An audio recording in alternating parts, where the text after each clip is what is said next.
Welcome to KL TV. ఓం నమ శివాయ. శ్రీమాత్రే నమః. జై గురుదత్త.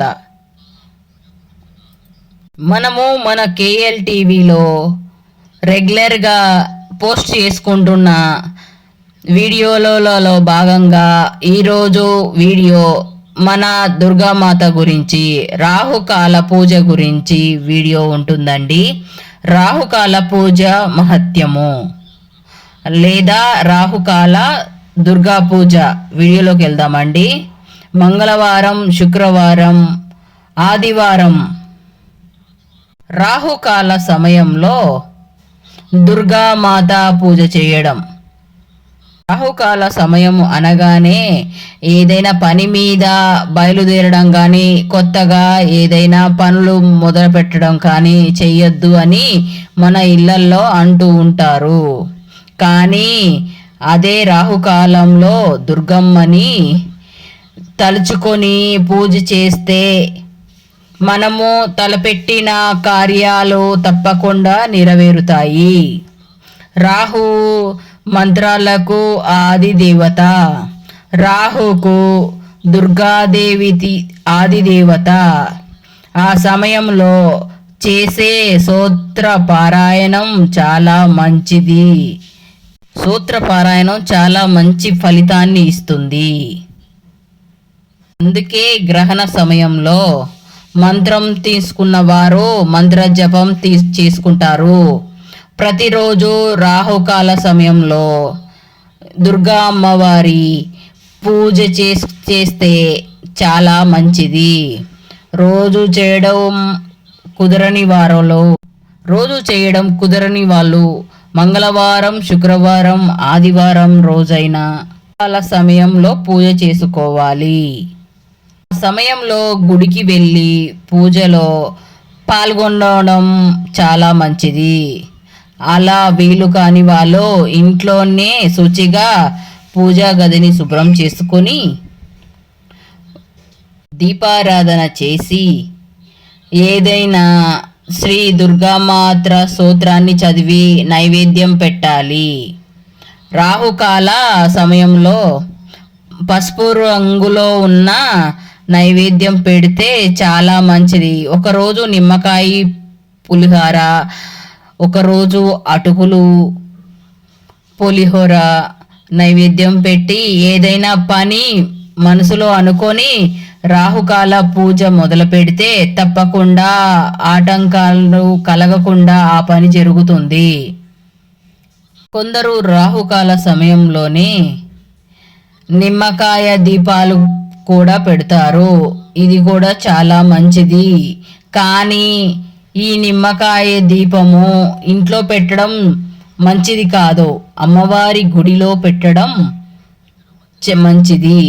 అది దుర్గామాత గుడి అయితే చాలా మంచిది. లేదు ఇంట్లోనే పెట్టుకోవాలి అని అనుకునే వాళ్ళు తులసి కోట దగ్గర పెట్టాలి.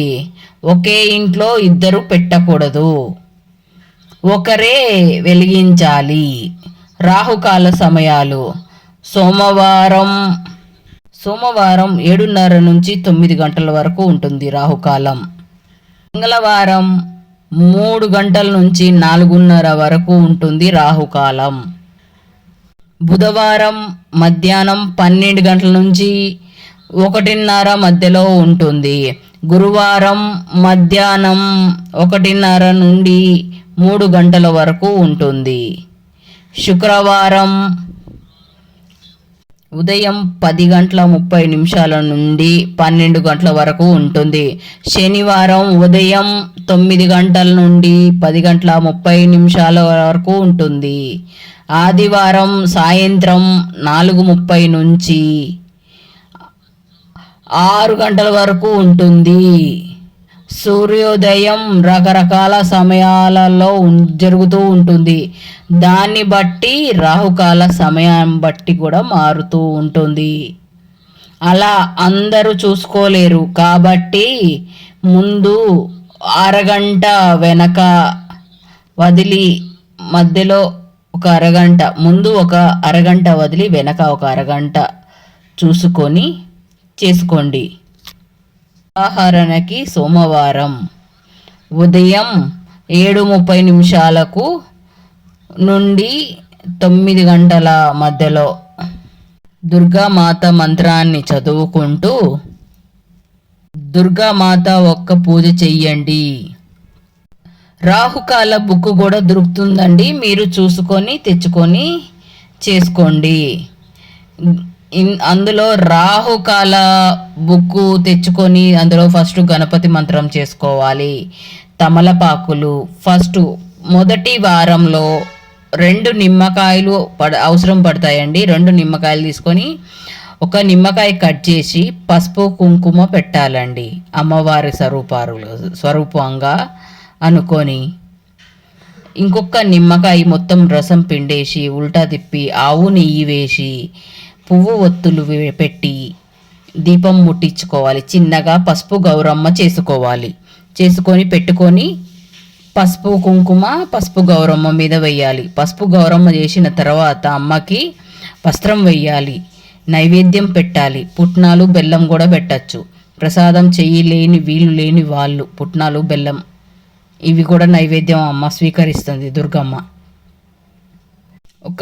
ఫస్ట్ నుంచి చెప్తాను నేను ఎలా పెట్టుకోవాలో మీకు.